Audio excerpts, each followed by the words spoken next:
Good morning sir. Good morning. मेरा आज का क्वेश्चन है कि ये जो टाइम लैप्स टेक्नोलॉजी होती है, इसमें जो इंक्यूबेटर्स आते हैं, time try gas incubator, normal incubator, ये क्या होते हैं, इनमें क्या डिफरेंसेस होते हैं और ये कैसे वर्क करते हैं?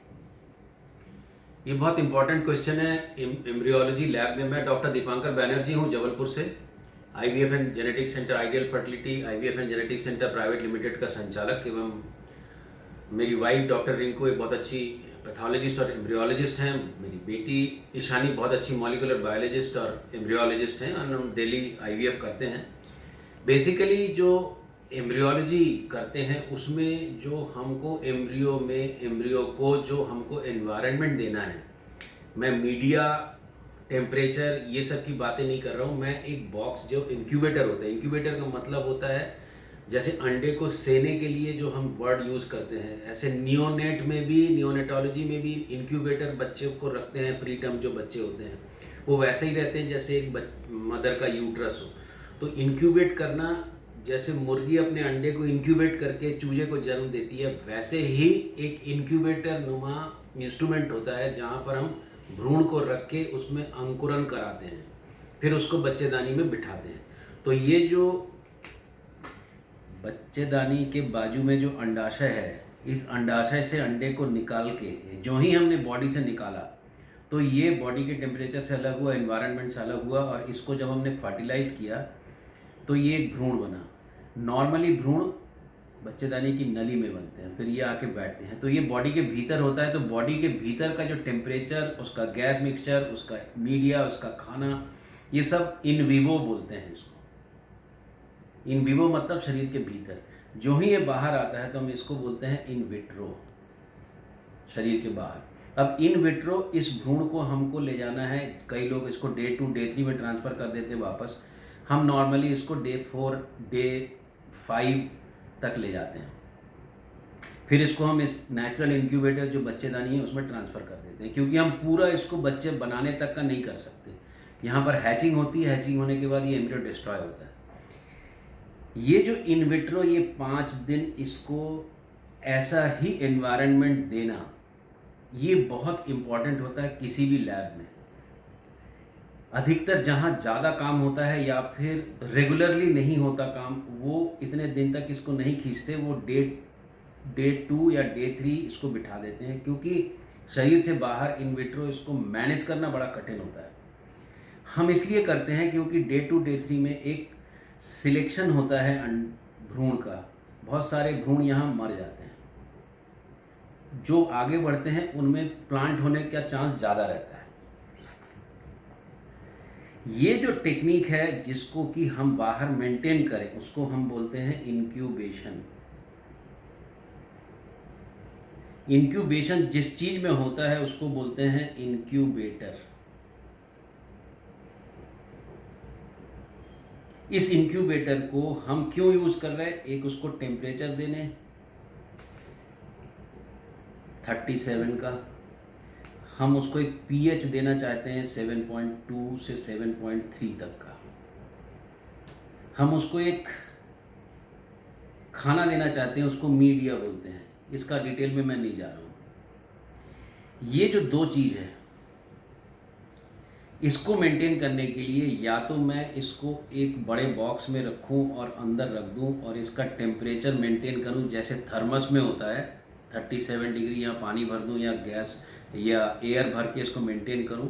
इसको बॉक्स इंक्यूबेटर बोलते हैं।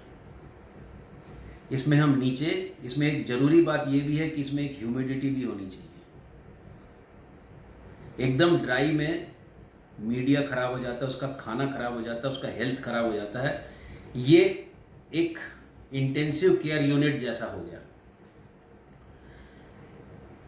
इसमें होता ये है कि ये जो बॉक्स इंक्यूबेटर, इसमें यदि हम दरवाज़ा खोलेंगे या बाहर की हवा आएगी तो इसमें टेम्परेचर चेंज होना, पीएच चेंज होना, गैस चेंज होना, ये सब होता है ज़्यादा।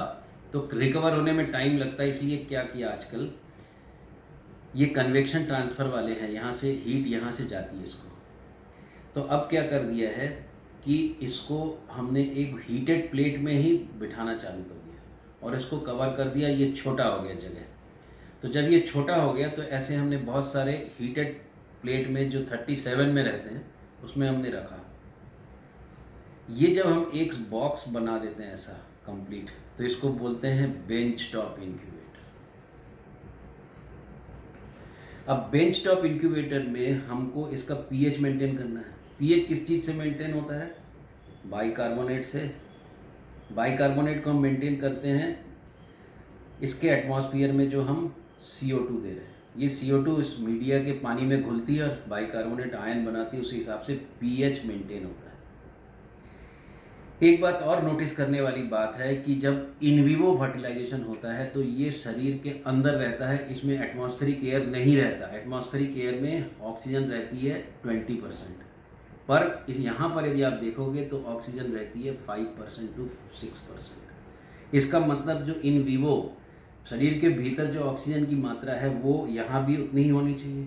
इसका मतलब हमको ये वाला एनवायरनमेंट भी 5% या 6% O2 में होना चाहिए। तो इसका मतलब CO2 उतना कि pH 7.2 to 7.3 रहे और O2 इतना कि उसका कंसंट्रेशन 5 to 6% रहे, तभी वो उसको लगेगा कि वो इन विवो है, शरीर के भीतर है। प्लस टेम्परेचर, ये सब चीज़ें जब एक बॉक्स इंक्यूबेटर में होती है उसमें ह्यूमिडिटी भी होना चाहिए। तो ह्यूमिडिटी बॉक्स इंक्यूबेटर में अच्छी होती है, इसलिए बॉक्स इंक्यूबेटर छोटे वाले बहुत अच्छा रिजल्ट देते हैं। पर इसमें प्रॉब्लम ये रहती है कि जगह ज़्यादा घेरते हैं, दरवाज़ा ज़्यादा खोलो तो इसमें हवा बाहर की आती है, तो गैस एटमॉस्फेयर चेंज होगा, टेम्परेचर चेंज होगा। तो जितना छोटा बॉक्स होगा तो उस बॉक्स को छोटा करते करते बेंच टॉप ले आए। अब ये बेंच टॉप में एम्ब्रियो की ग्रोथ होगी, तो एम्ब्रियो का एक का सेल 2-4 सेल ऐसा बनेगा। इसको हम नॉर्मली यहाँ से निकाल के माइक्रोस्कोप में देखते हैं। जो ही हम देखते हैं तो उसमें फिर एयर लगती है, बाहर की लाइट लगती है, टेम्परेचर हो सकता है थोड़ा चेंज हो, तो उसमें शॉक लगता है। तो हम क्या करते हैं, इस बेंच टॉप इंक्यूबेटर में एक हमने कैमरा लगा दिया। ये हर 5 मिनट में फ़ोटो लेता है और इस फ़ोटो को हम बाहर देख सकते हैं। इसका मतलब हम वहीं के वहीं एम्ब्रियो की फ़ोटो ले सकते हैं, उसके ग्रोथ की। उसको टाइम लैप्स बोलते हैं। जब टाइम लैप्स में हम बहुत सारे फ़ोटो 5-5 मिनट के अंतर को लेके इकट्ठे चलाएं तो हमको ऐसा लगेगा कि एम्ब्रियो डिवाइड हो रहा है। ये जो डिवीज़न का रेट है, इस डिवीज़न में कितनी देर में 1 से 2 सेल बने, 2 से 4 सेल बने, कितनी देर में ब्लास्टोसिस्ट बना, वो मॉर्फोकाइनेटिक कहलाता है।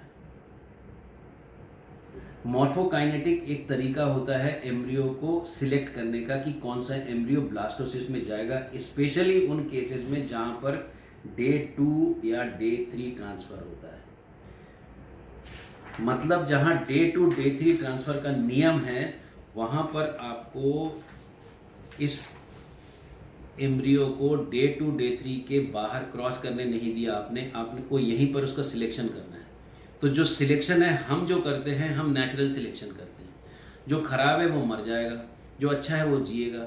पर यदि आपने डे 2 डे 3 ट्रांसफ़र किया तो आपको ये आइडेंटिफाई करना मुश्किल होता है कि कौन आगे बढ़ेगा, कौन मर जाएगा, क्योंकि सब एक जैसे दिखते हैं। उसमें मॉर्फोकाइनेटिक यूज़ होता है। अब दिक्कत ये होती है कि यदि इस बेंच टॉप इंक्यूबेटर में आपने इसको डे 5 तक किया, जो नॉर्मली बेंच टॉप अभी चल रहे हैं, जैसे एम्ब्रियोस्कोप है, प्राइमोविजन है, और एक ईवा है, तो मोस्टली इसमें होता ये है कि इसमें जब हम करते हैं तो ये नॉन ह्यूमिडिफाइड रहते हैं।